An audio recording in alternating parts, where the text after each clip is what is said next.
अस्सलाम वालेकुम फ्रेंड्स। देखिए, अगर आप इस फील्ड में आना चाहते हैं, वकालत की फील्ड में, और बहुत सारे दोस्त आ भी चुके हैं, तो ये एक वास्ट फील्ड है। बरअक्स उन शोबा है ज़िंदगी के जिसमें इतनी ज़्यादा वुसअत नहीं है। आप देखेंगे कि आप में एक आलम की क्वालिटीज़ भी होगी, आप में एक ज्यूरिस्ट की, एक मजहबी आलम की, और एक अच्छे इंसान की, एक तबीब की, एक क्रिमिनल की, एक इन्वेस्टिगेटर की, एक जज की, एक अच्छे ओरेटर की, एक अच्छे राइटर की, ये सब खसूसियात होगी।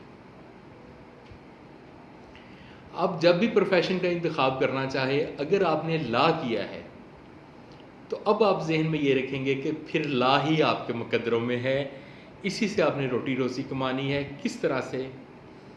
कभी ये होता था कि ग्रेजुएशन के बाद हम लोग इस प्रोफेशन में आते थे एलएलबी करके, तो अगर इसमें आपका स्कोप ना बन सका तो आप एमए करके किसी जॉब को ले लेते थे, ग्रेजुएशन की बेस पे किसी जॉब को ले लेते थे। अब ये है कि आपकी क्वालिफ़िकेशन सिर्फ इंटर रहनी है, और फिर लॉ है जिसने आलमोस्ट 9 to 10 ईयर लेने हैं। 5 ईयर लॉ के, वो भी 5 नहीं होते, 5 से ज़्यादा लेते हैं। लेट, लॉ गेट, इसके अलावा फिर आपकी अप्रेंटिसशिप का पीरियड, ये 9 से 10 साल आपके खींच ही लेगा, जिस तरह से सिस्टम मुल्क का एग्ज़ामिनेशन का और ये शेड्यूल में थोड़ा थोड़ा फ़र्क होता है, चल रहा है। 10 साल आप लगा के, आपकी क्वालिफ़िकेशन इंटर है, बेसिक क्वालिफ़िकेशन, अब आपको वकालत में ही आना है, इसके अलावा कोई और प्रोफेशन आपके लिए नहीं बना। अब आपके पास एस्केप नहीं है। कारोबार करें सो करें, लेकिन फिर आपने वकील ही बनना है। अगर आप वकील बन चुके हैं और आप स्टडी के साथ वकील बने हैं, तो आपके लिए ज़िंदगी में इतने रास्ते खुले हैं जितने डॉक्टर के लिए भी नहीं खुले और किसी और जॉब के लिए नहीं खुले। जितनी अच्छी वैकेंसीज लॉ बेस्ड हैं, कोई इतनी अच्छी और वैकेंसीज नहीं है। एक पूरे का पूरा सर्विस स्ट्रक्चर है प्रोसिक्यूशन का, सिविल में सरकारी वकला का, इंस्पेक्टर लीगल का, सिविल जजेस का, एडिशनल सेशन जजेस का। आपके पास ज़िंदगी बनाने के बेशुमार मौके हैं, सिर्फ आपने किताब से अपना तल्लक नहीं तोड़ना। आप देखेंगे ये डिग्री आपको इतना कुछ देगी कि आप MBBS करके भी शायद वो ना ले सकें। सिर्फ ये है, आप किताब से अपना तल्लक जोड़ेंगे, अल्लाह पे भरोसा रखेंगे, किताब से अपना तल्लक जोड़ेंगे। एक बात जहन में रखिएगा कि स्टार्ट कहाँ से लेना है जो आपको एक अच्छा वकील बना सके। लोगों के जहन में ये होता है, अक्सर दोस्तों के जहन में ये होता है कि जब काम आए ना तो वकालत आ ही जाती है। मैं इसके बरक्स समझता हूँ। बहुत सारे बंदे हैं जिन्हें 40-40 साल की प्रैक्टिस हो चुकी होगी, आज भी वो बेल एप्लीकेशन नहीं लिख सकते होंगे, आज भी तनसीख निकाह का दावा नहीं लिख सकते होंगे, आज भी सूट फॉर स्पेशल परफॉर्मेंस वो नहीं लिख सकते होंगे। काम उनके पास कभी ना कभी रहा होगा, कुछ मुंशियों से करवा लिया होगा, किसी दीगर से करवा लिया होगा। किताब से तल्लक रखना, एक्टिव प्रैक्टिस जिसे कहते हैं, वो ज़रूरी है। आपकी जिस वक्त ग्रिप हुई लॉ पे, प्लीडिंग पे, अपने काम पे, क्लाइंट आपके पास आएगा तो जिस तरह मीठे के साथ मक्खी चिमट जाती है ना, इस तरह आपके साथ चिमट जाएगा। आप अपने आप को कॉम्पिटेंट करके तो देखिए। स्टार्ट कहाँ से लेंगे? स्टार्ट लेंगे आप, अगर आप वकील बन चुके हैं या बन रहे हैं, स्टार्ट आप लेंगे टेनेंसी एक्ट से, लैंड रेवेन्यू एक्ट से। CPC को छोड़ देंगे। CPC तो एक ऐसा प्रोसीजर है, वो खुद ब खुद एक फाइल जो है ना, एक बॉल की तरह जो कि नशेब की तरफ जा रही होती है, खुद ब खुद चल रही है। प्रोविजंस ऑफ लॉ आप हिफ्ज कर लेंगे कि कौन सा ऑर्डर था, कौन सा रूल था, उससे क्या फ़र्क पड़ जाएगा। आप एक अच्छी लेजिस्लेशन समझने के लिए आप पहले टेनेंसी एक्ट और लैंड रेवेन्यू एक्ट को पढ़ें, सबसे पहले इसको पढ़ें। ये आपके बहुत सारे तसव्वुरात को क्लियर करेगा। प्रैक्टिकली जूरिस्प्रूडेंस भी पढ़नी है सालमंड की, जो आपने यकीनन पढ़ी होगी। प्रैक्टिकल लाइफ में आपने सबसे पहले इन 2 एक्ट्स को स्टार्ट करना है। इन पे अबूर हासिल करना है। ये आपको वर्क भी देगा।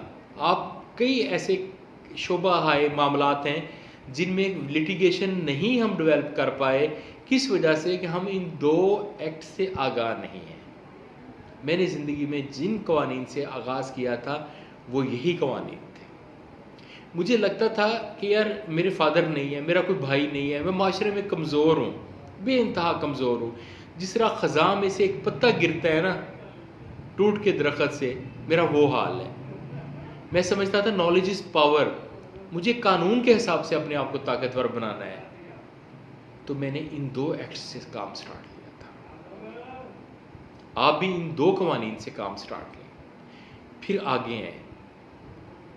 जज को अगर आप समझना चाहते हैं ना, जज से ये समझने की ज़रूरत नहीं कि लाहौर में इसका घर किधर है, पिंडी में इसका घर किधर है, इसकी वाइफ किधर शॉपिंग करती है, ये नहीं है। अगर आपने जज को समझना है, उसकी कोर्ट में थोड़ी देर बैठ के देखें, आपको बड़ी अवेयरनेस आएगी उससे मतलब कि इसका डीलिंग का तरीकाकार क्या है, ये किस तरह से फैसले करता है, किस चीज़ को पसंद और नापसंद करता है। कुछ कोर्ट्स की फाइल भी निकाल के देखें। ये सारा कुछ इसके साथ साथ आपका चलता रहेगा। आप देखेंगे कि जिस वक्त आपका अबूर हो गया आपको ला पे, आपके पास क्लाइंट आएगा, आपको इंटरव्यू पैनल वाला इंटरव्यू करेगा आपसे, आपकी बातों में जकड़ा जाएगा। आपसे जब इंटरव्यू पैनल पूछे कि जी फर्दर इंक्वायरी क्या है, तो फर्दर इंक्वायरी आपके जहन में क्लियर हो एग्जामिनेशन के पॉइंट ऑफ व्यू से कि क्या है। आप इस हिसाब से तैयारी करके अपने साथ साथ चलें और आपको चलना भी चाहिए। मज़ीद मैं कुछ अर्ज़ करूँगा सिविल से रिलेटेड। देखें, सीपीसी जो है ना, ये तीसरी सीपीसी है जो कि इस वक्त हमारे पास है। इससे पहले 2 सीपीसी बनी हैं, लेकिन वो इसलिए चल ना पाई कि सिर्फ सेक्शंस थे, उनमें तरमीम के लिए पार्लियामेंट की ज़रूरत पड़ती थी, मंजूरी की, जो कि यकीनन एक मुश्किल अमल है।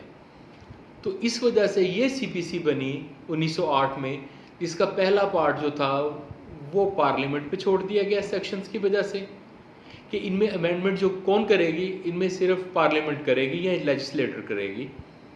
दूसरा जो पार्ट था हाई कोर्ट्स के लिए, उसका बेसिक तो वो भी पार्लियामेंट ने बनाया हुआ है ओरिजिनल, और उनकी वैल्यू ज़्यादा है क्योंकि पार्लियामेंट ने बनाया हुआ है। लेकिन बाद में चैप्टर 10 किताबें इसकी पावर्स दे दी गई मुतलका हाई कोर्ट्स को कि वो अपनी टेरिटोरियल जुरिस्डिक्शंस में इसमें जिस तरह से चाहे तब्दीली कर सकती हैं। जैसे हमारे कंटेम्प्ट ऑफ कोर्ट में पंजाब में 3 माह की सज़ा हो सकती है, बकिया पाकिस्तान में 6 माह की हो सकती है। इस तरह से हम अपने अपने हिसाब से तब्दीली कर लेते हैं। और इवन ये भी हो सकता है कि एक हाई कोर्ट के एक डिवीजन बेंच में एक ला हो और दूसरे में कुछ दूसरा हो। इस वजह से ये सीपीसी सक्सेसफुल है। फिर इसके साथ इनहेरेंट पावर्स 151 रख दी गई उन मामलात में जहाँ पे सीपीसी खामोश होगी, उसकी कोई एक्सप्रेस प्रोविजन नहीं होगी, तो वहाँ पे ये 151 फिर चलेगी। तो इस लिहाज से कोई भी कानून जामे नहीं होता, लेकिन इसे अपनी तरफ से लेजिस्लेटर ने, कानून साजों ने, अंग्रेज़ों ने इसे जामे बनाने की हर मुमकिन तौर पे कोशिश की है। सीपीसी से भी आप स्टार्ट लेंगे, सीपीसी को भी आप देखेंगे, किस तरह से देखेंगे वो हम आपको बाद में बताएंगे। अभी आप इन 2 एक्ट से स्टार्ट लें, फिर एक और मैं अर्ज़ करूँगा। देखें, बंदा ये सोचता है कि यार कि हम क्या और हमारा क्या। ज़रा देखें तो सही। मैं कल किसी एक वकील के जनाजे में था, तो मैंने देखा यार जनाजे में सबसे पहले तो दुआ जिंदा के लिए कि हमारे जिंदों को बख्श दे, फिर मुर्दों के लिए, जो हाजिर हैं उनको बख्श दे, जो गायब हैं उनको बख्श दे, जो सामने नहीं है उनको बख्श दे।